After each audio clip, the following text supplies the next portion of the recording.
Hi, I'm Mick Taylor and I lead the Equip team as part of the Shore strategy.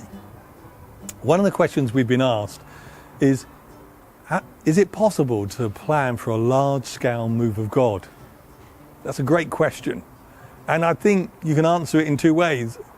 Obviously, at one level, you just can't plan for what God's going to do. You can't make it happen. God is sovereign and he chooses where he's going to bless and how much he's going to bless. But the Shore strategy doesn't come out of a committee meeting. It didn't get planned in that way. It came out of a prophetic vision that God gave to Guy Miller.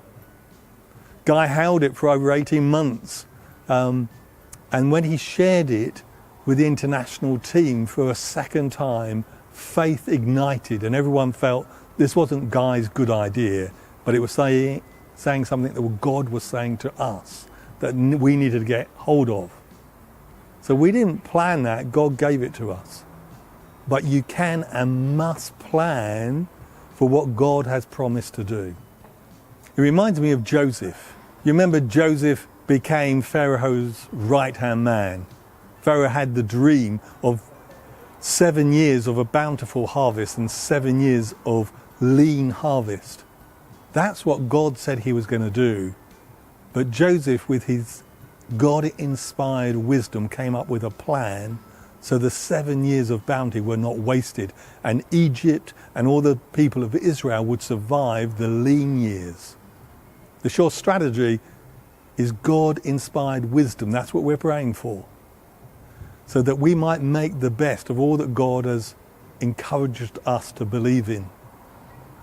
I was once in a church that grew in 1 year by 25% in its attendance. And we had a wise man come and talk to us. And he talked to us about surfing, of all things. He said, a surfer does not generate the wave, but you can learn to ride the wave. Or you could not learn and fall off the wave. That's a skill. We're not trying to generate a wave of God's blessing.